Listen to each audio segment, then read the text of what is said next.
Ito, pag-usapan natin na posible ito. Bagong harassment kay BP Sara. Sige. I'm supporting yung ganyang panawagan.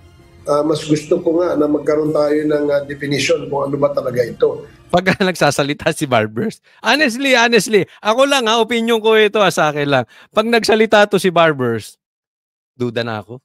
Ay, nako. Kayo ba? Pag nagsalita si Barbers, duda kayo? Pag ito nagsalita, it's either tatama sa tatlong nilalang. Una, kay Tatay Digong. Pangalawa, kay BP Sara. Pangatlo, sa mga vloggers.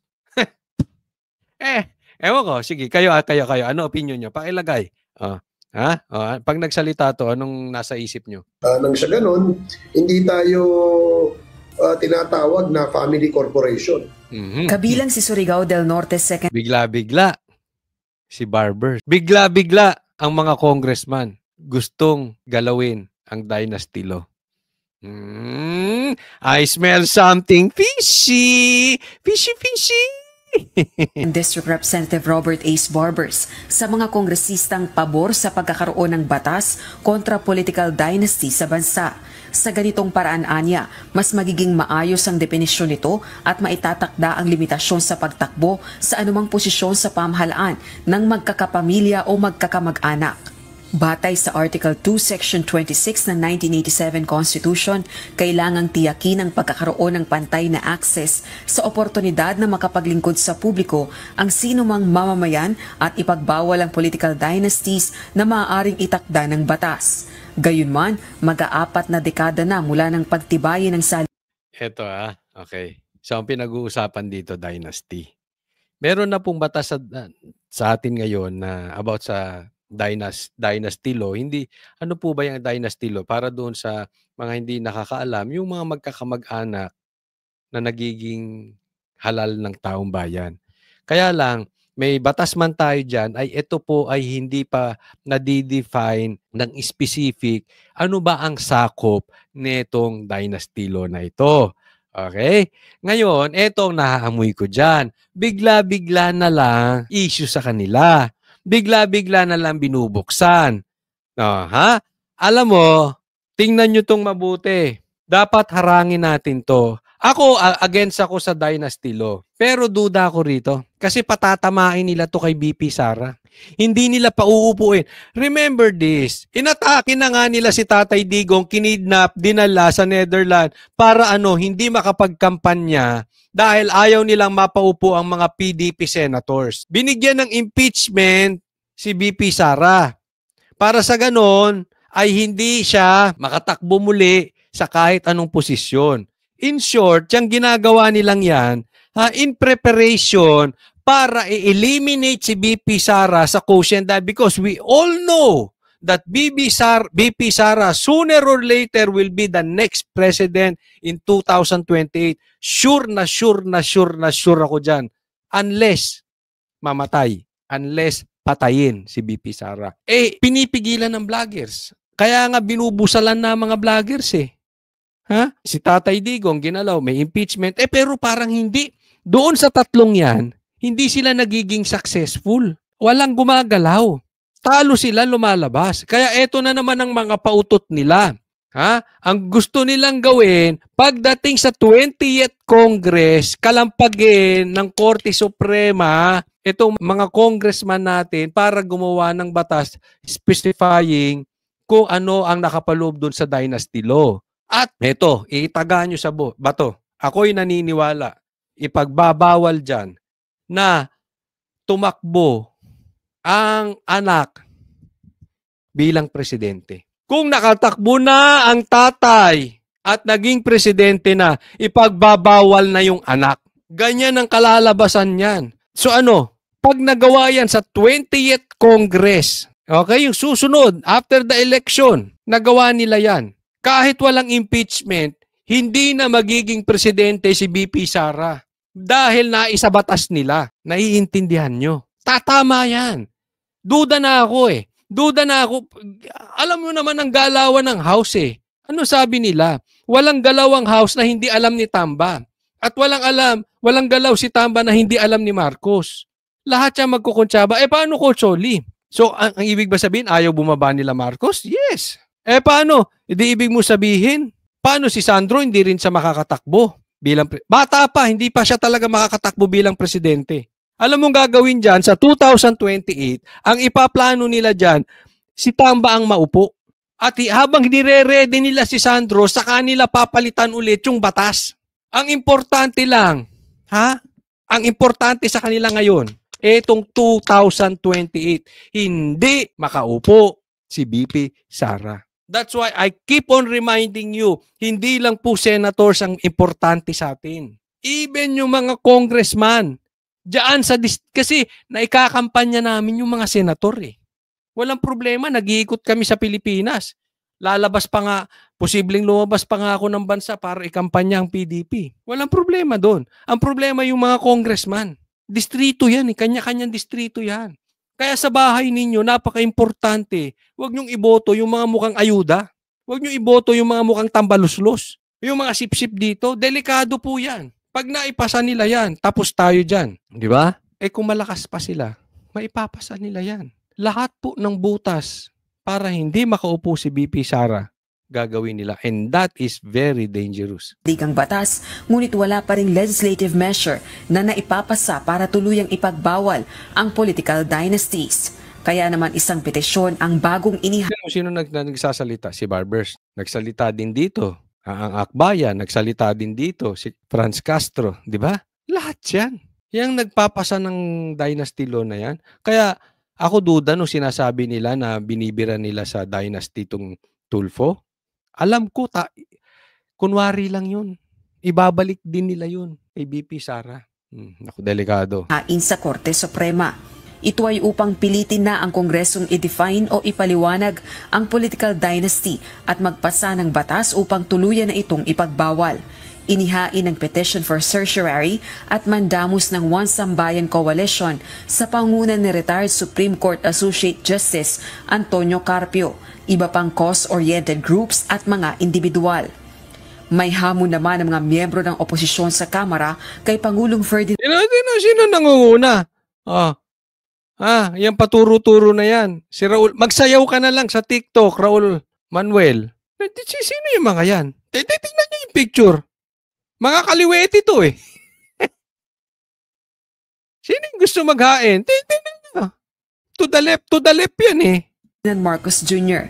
sa mga miyembro ng political families at sa publiko. Hinahamon natin ang presidente ngayon na talagang ipasa. Magpasa. Diba? Sasabi ko, sino yung may gustong ipasa? Lahat mga kontra kay Duterte yan. Tapos hinahamon pa daw nila, kunwari, this is F-drama. This is F-drama. Kunwari, hamunin pa raw si Marcos. Tapos si Marcos, ay, sumusunod ako sa tugon ng Kongreso. Ayusin na natin yung dynasty law na yan. Hero pa ngayon si Marcos. Ganyan ang gusto ni Marcos, pahiro. Saan ang tama? Sinong tatamaan? VP Sara. Payag kayo? Ako hindi. Okay, payag. Anong magagawa mo, Consoli? Hindi, iboboto ko yung Team Duterte, pati yung congressman ng Team Duterte. Kayo payag? Ng ganitong batas na kinakailangan ng ating mga men. Kung totoo na gustong ma-resolve yung mga usapin na unethical talaga, no, na may concentration of power sa iilang bigla kayo pumuyok-puyok ngayon. Nung panahon ni Cory, ni Pino, hindi kayo nagsipuyok. Mga ipokrito. Pamilya lamang. Si Surigao del Norte Congressman Barbers naman naniniwala sa determinasyon ng PBBM administration para maipasa ang isang anti-political dynasty law. Sa gitna ito ng isang pag-aaral mula 2004 hanggang 2016 na 80% ng mga nasa Kongreso ay galing sa political families. At sa kasalukuyan, may mga malalapit na magkakaanak na nakaupo sa... Dapat ang ipagbawal yung presidente, tapos kamag-anak niya yung speaker, kamag-anak niya yung Senate President, kamag-anak niya yung Chief Justice, yung mga ganun. Matataas na pwesto ng gobyerno. Baguhin natin ang itsura ng Pilipinas sa pamamagitan ng pagbabago ng mga pulis. Alam mo, Barbers? Gusto niyo mong mabago ang Pilipinas? Ihinto ang droga. Yan ang pinakamalaking pagbabago ng bansang Pilipinas. Mahinto ang droga, hindi ang dynasty. Ako, pabor ako dyan sa dynasty, anti-dynasty law na yan. Pero wag muna ngayon. Ha? Wala akong tiwala. Wag muna ngayon. After BP Sara, aayusin niya ni BP Sara ng walang halong politika. Doon natin ayusin. But now, ang pinaka-problema natin ngayon, gutom tsaka mga adik. Solusyonan nyo yun. Polisiyang pampolitikal, polisiyang pang-ekonomiya, at syempre yung mga pulisiya ng ating gobyerno, no, to really achieve, no, the objectives of ang bagong Pilipinas. Ang linis, ang linis, ang linis. Ano masasabi nyo mga kababayan ko? Sige, lagay nyo dyan sa baba. Ang linis, no? Ay, patawag. So sa tingin ko, meron merong political will ang ating Pangulo dyan. Naks. Samantala, si Senate Minority Leader Aquilino Coco Pimentel III naniniwalang hindi maaaring manghimasok ang Korte Suprema sa kapangyarihan ng plenaryo ng Kongreso na makapagpasa ng isang batas, lalo na kung ang layunin ay tukuyin ng isang partikular na usapin na dapat maisabatas. Ngayong 19th Congress, kapwa may mga nakabinbing panukalang batas kontra political dynasty sa dalawang kapulungan ng Kongreso. Rosalie Coz. Wag na muna. Maganda yung batas na yan, pero wag na muna kasi hindi tayo pa handa dyan. Next topic po tayo. Eto, pag-usapan natin. Mga taga Mindanao, naghahanda na. May mangyayari ba? Maganda, mga taga Mindanao. Ito po ay post ng Presidential Trackers dito sa Facebook. Okay, ano sabi? Manila, Philippines, nakatakdang bumisita si Bongbong Marcos sa BARM sa Miyerkules, April 2, 2025 bilang bahagi ng kanilang kampanya. Kasunod nito, makikiisa ang Pangulo sa kanyang senatorial slate sa isang rally ng Alyansa para sa Bagong Pilipinas sa General Santos City sa April 5. Ayan.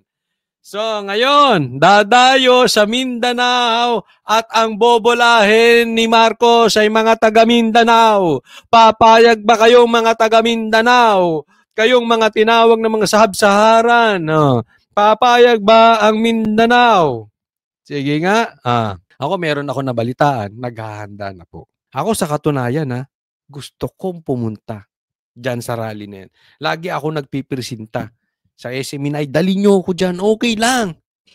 Kahit maispatan ako dyan sa rally nila. Makukunan ko lang, totoo ba? Kasi may mga bali-balita, yung kanilang mga rally nakakancel dahil walang gustong umatin. Ako, panawagan ko sa mga taga Mindanao, puntahan ninyo, kuhanan ninyo ng video. I-video ninyo, tapos sabay sigaw kayo ng Duterte, Duterte. Di ba ano mo sabi? Sinusunod lang natin si Marcos. Ano ba sabi ni Marcos pagkakaisa, di ba? O di ba, magkaisa sila, may unity, paihip-ihip pa sila noon ng yung windmill. O di ba? O sigaw nyo. Na habang nagsisigaw, habang pag dumaan sa harap ninyo, Duterte. Duterte. Karapatan nyo yun. Basta wag kayo manggugulo. Kailangan mapayapa. Ilabas ninyo sa loobin ninyo, di ba? Dumaan sa kalsada ninyo, motorcade, di sigaw nyo, Duterte. Tapos punta kayo sa rally, tingnan nyo kung maraming tao. Tingnan nyo rin, baka mamaya yung bisita nila dyan, puro pulis. O di ba, ginawa nila yan, pinagsuot nila ng pula, tapos mga pulis pala. Madali namang malaman kung pulis eh. Gupit. Sa gupit, makikita mo na kung pulis. Sa tiyan. Hindi, ang papadala nila dyan, yung mga bata. Medyo matipuno pa yan. Madaling mahahalata ang mga pulis. Tingnan ninyo.